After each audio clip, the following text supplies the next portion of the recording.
Right, it's Saturday morning, I'm working. I've actually got a customer with me at the moment, but I am he's there, that's my customer.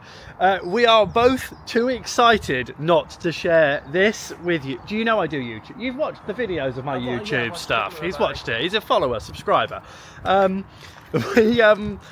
Right, so I've wanted to buy a specific car for quite a while. One came up locally that looked perfect and it was really cheap, and it sold instantly. And at 1 o'clock this morning I saw it pop up on Facebook again with someone who wasn't going to do the work to it. They've bought it to flip on. That's fine, cool, I respect that, I'm about that hustle. I messaged him at 1 o'clock this morning and I was like, I need that car, I will pay you what you want, deliver it tomorrow. And he said he'd be here at 10 o'clock, and at 10 o'clock this morning that drove up the road. A turbo diesel automatic Citroen XM, the best shitbox car ever. This is going to make a very satisfying detail video. I think underneath all of this is actually quite a nice car. I've just stuck my head under the sills, and yes, there are some issues, but internally they seem really solid.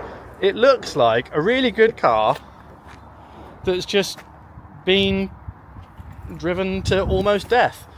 And who better to bring it back than me? I am the king of bringing back dead cars. Is there anything in here? No. So, it's a turbo diesel auto. I mean, I think that maybe just needs zipping back up. I can fix that, that'll be fine. We won't talk about that. It's got a full service history. It came with a logbook. It's got the glass in the rear as well, which is good. As a purchase, I highly rate it. It drove here with the biggest suspension leak ever. But the guy reckons he sat at 90 all the way here in it. I mean, that ain't a bad looking XM. I think this is going to clean out to be an alright car. Never smoked in. And I'm very excited because everybody knows how I feel about irrational, terrible purchases. How can you not love it?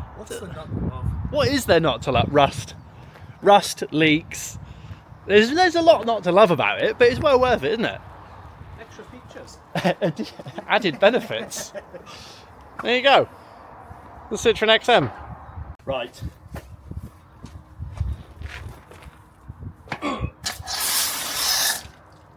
Can you turn my tap on, please?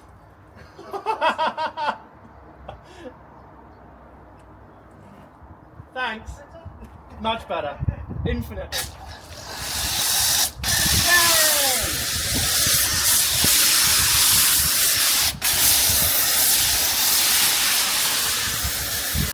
I apologise to everyone involved. My SD card was full, so my camera turned off. So I don't know how far into that you've got, but we are ready for the grand rinsing.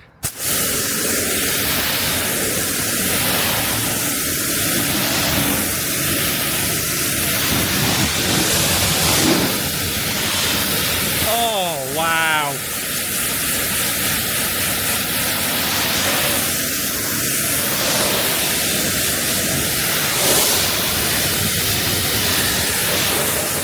Wow, wow, wow.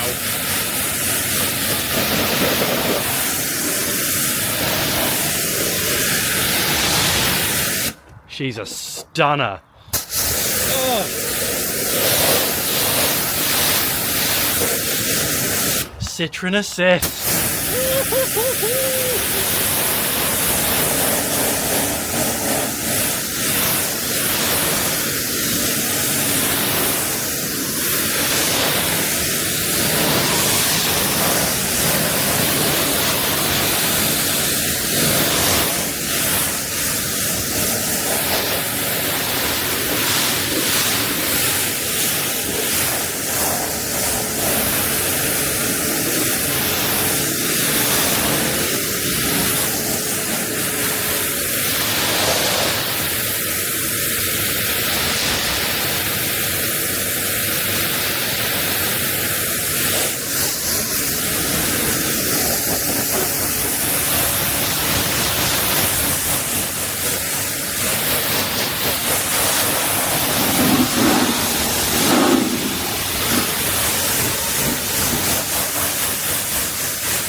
I am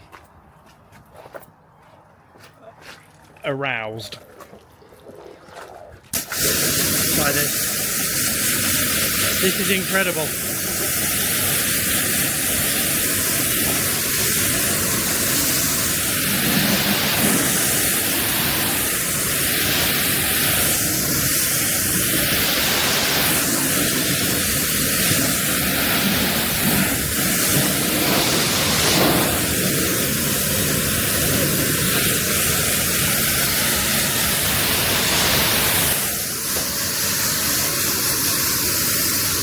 What a transformation!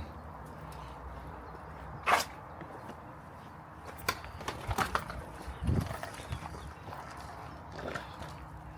watch its little nose off.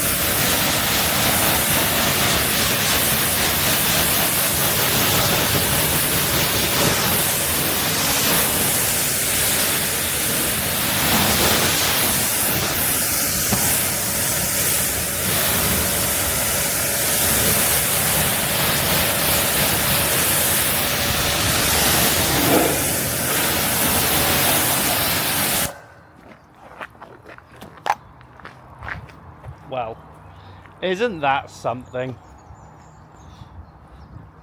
Yeah, boy. I'm already emotionally attached to it. This is bad. I'm really happy as well.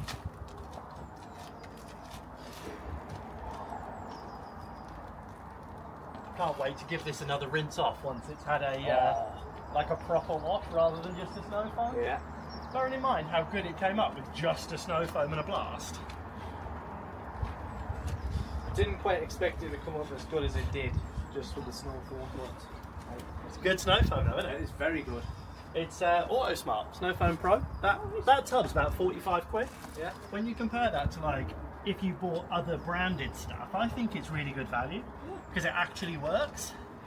That's the thing, people always cheap out and they get the cheapest possible stuff, but they don't realise that a lot of the cheap stuff just doesn't. Especially with cleaning chemicals, because you get through them quicker because you use more of it because it's not as concentrated. You spend a lot of money on a car, well, not in this case, but you know.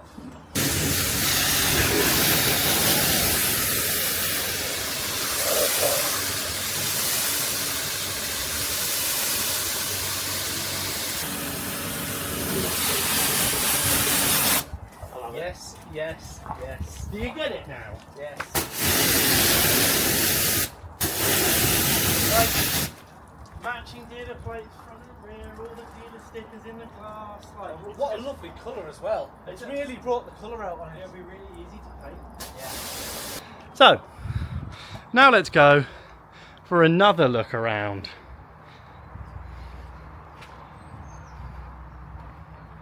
That ain't a bad XM.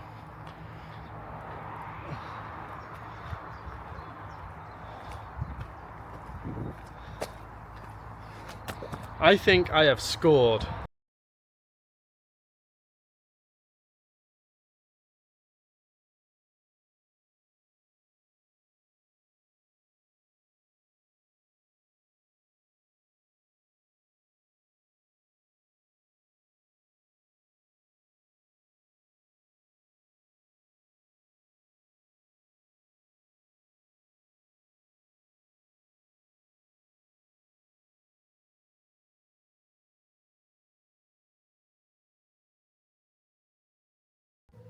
So, working day is over, customers have all gone.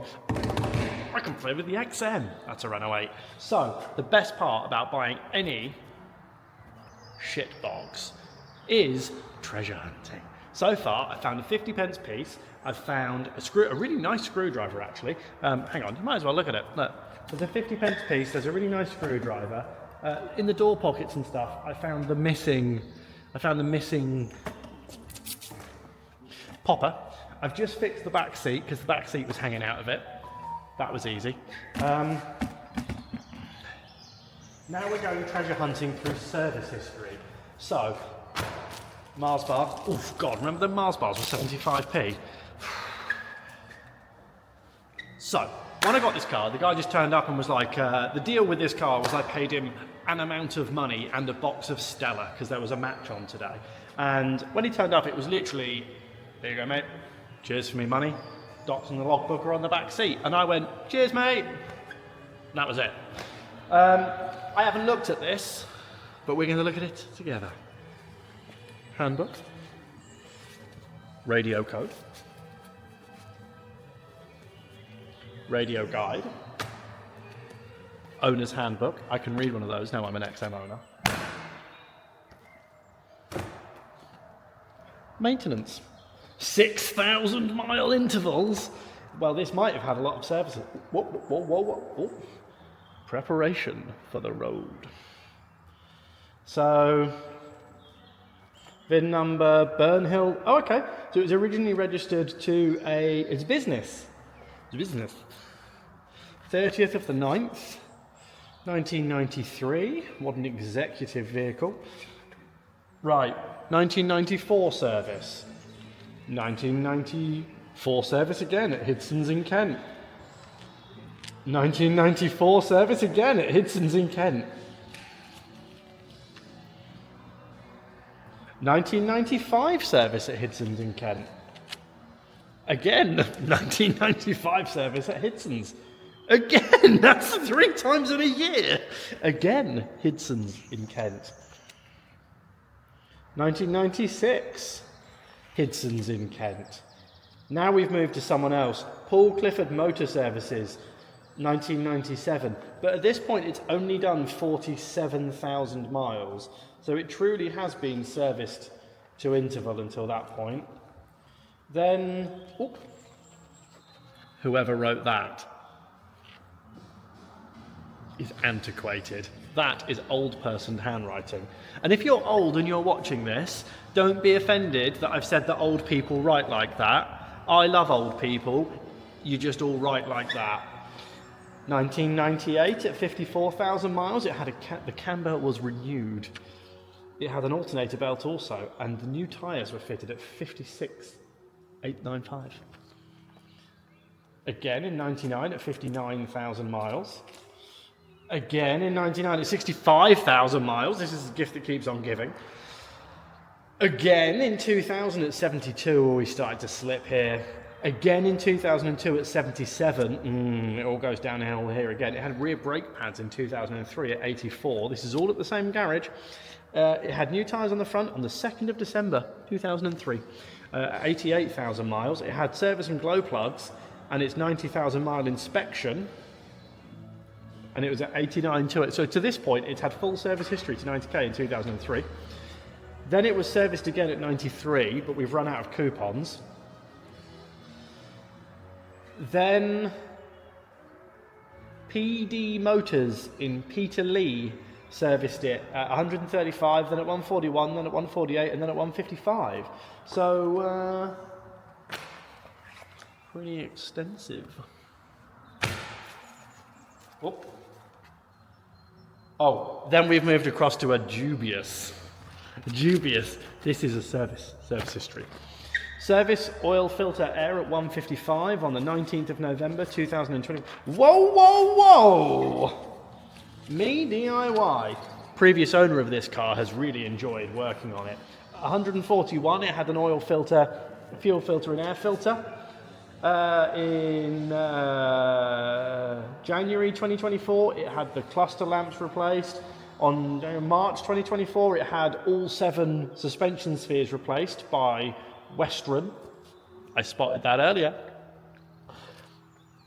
On the 28th of the 6th, 24, it had a rear exhaust box fitted and sealed, had an MOT, oil and air filter, both front anti-roll bar links replaced, auto trans fluid removed with Drexon 2 in 2024, alternator belt replaced with gates, hydraulic pump belt replaced, KNS Automotive in Peterlee.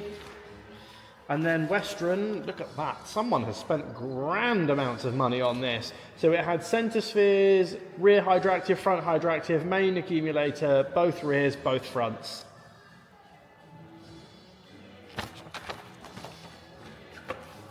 What have we got here? Receipts, MOTs. Oh, fuck me, that's a big bill. Someone spent £1,080 on it. Oh no, someone spent £1,974 on it. Stripping the cylinder head, pressure testing, cleaning or mating surfaces, modified coolant pipe, supply and fit new timing belt. And that was in 2023, so it definitely doesn't need a cam belt. New inlet manifold rubbers, new decoke valve, guides, seats, refit timing belt. Fuck me, someone spent some money on that. Wow. This servicing history is extensive. Chris.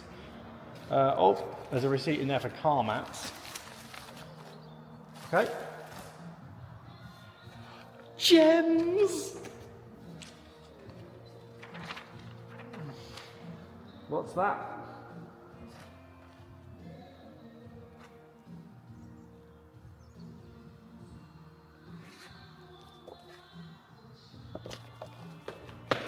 Period brochures. Oh my god. The perfect executive choice. Oh my god, it's a pull-out. I'm gonna take this home tonight for some intimate times. Oof.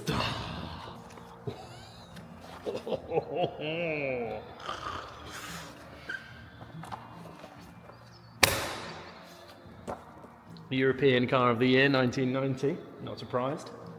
Not this specific one. This one's shit. But whoa, Citroen knew how to make a brochure. Anyone watching this, I don't care. I'm making this video for me, not you. This is my vibe. A rationale car in every aspect. That's not what it says. Oof, I'd love one of those now. And a Heine's manual. Extensive servicing record. Tick. The coolest feature of the Citroen XM is not only the incredibly heavy, have I mentioned it's got matching dealer number plates both front and at the rear.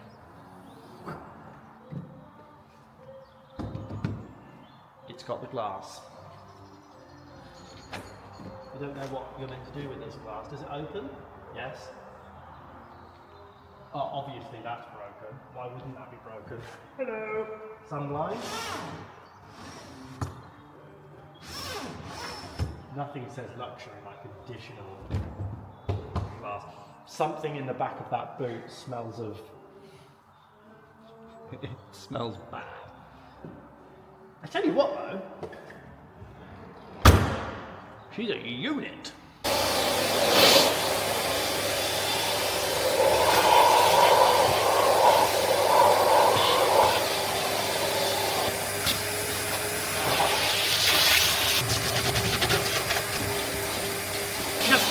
Just great. More treasures. Oh, charity shop. Oh, the quality. No goodies.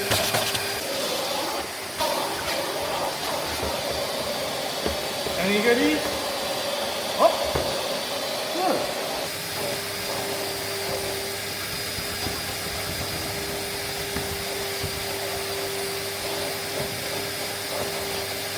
The air vents in the back are Richard Kitchen's favourite feature of an XM. Ask me how I know. I watch his videos.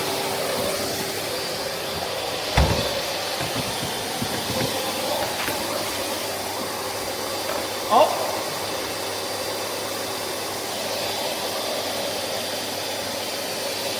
I think it's had some hazard light switch issues. I'm really struggling to come to terms with how fantastic this car actually is. So, I've wanted an XM for a while. However, I'm not going to spend stupid money buying a ridiculously tarted up one because I'm not mental. And I'm also not going to buy a rubbish one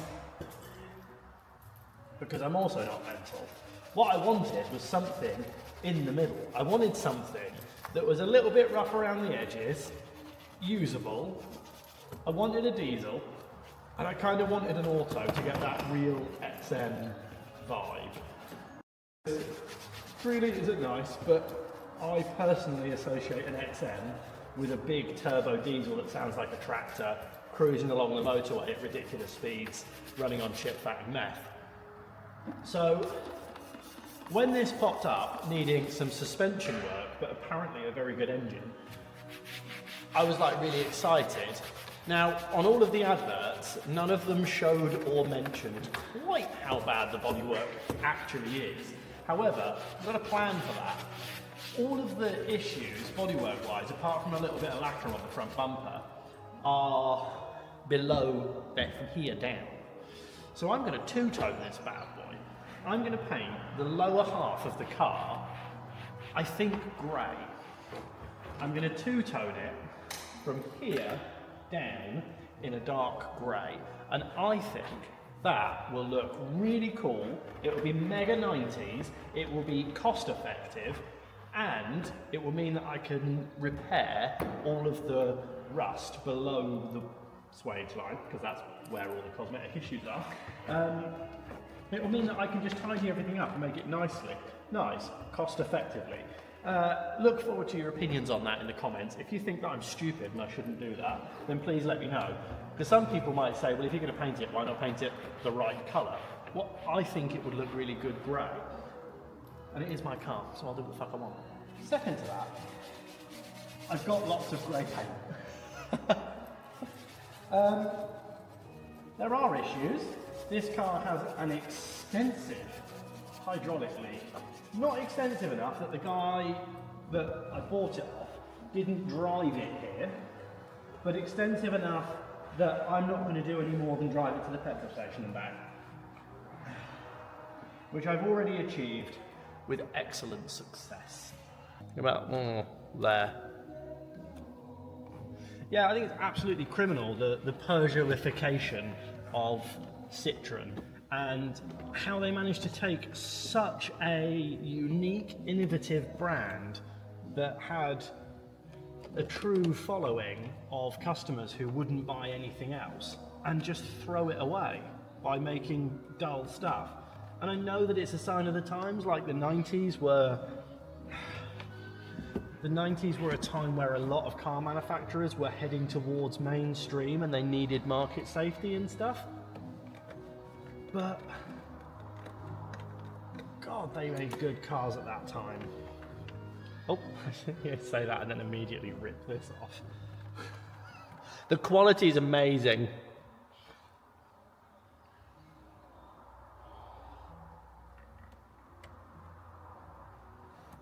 That's back on, and now, once it's on vent like that, it actually never needs to be touched again. So we'll just act like that didn't happen. Oh God. I might need a video showing the cleaning of this. Oh, another thing that is, oh my God. Another thing that's incredible about this, it does actually have the factory radio, which is working and in phenomenal condition. Right.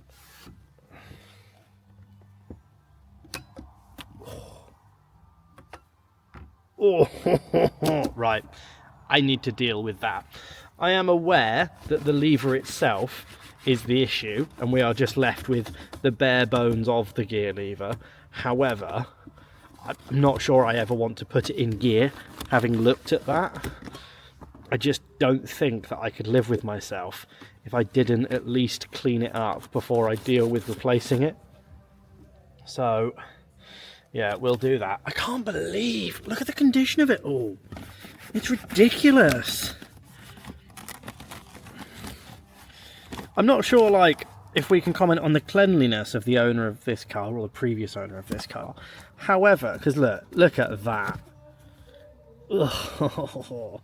We can't comment on the cleanliness of the previous owner of this car, but we can comment on the fact that I can't believe how much dirt was on there. That it's all cleaning up really nicely, so that's all good.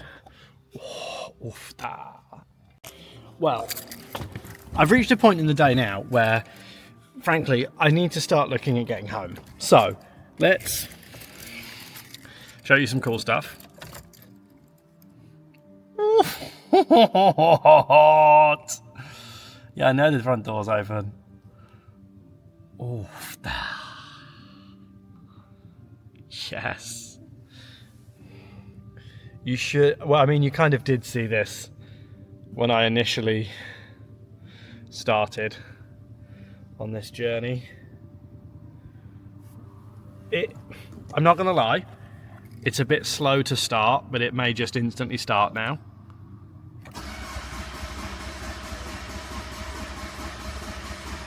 Go on, girl.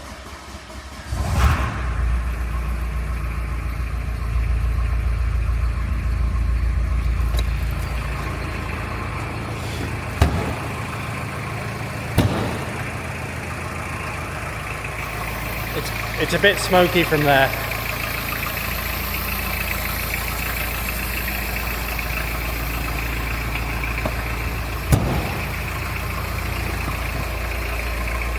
It's a bit smoky from there too. Ugh. However,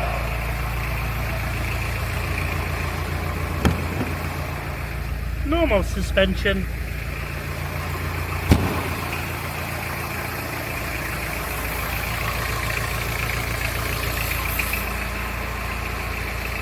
Thank you for joining me in another episode of getting excited about crap cars. That's not a crap car. It's great, and that is going to be my summer smoker.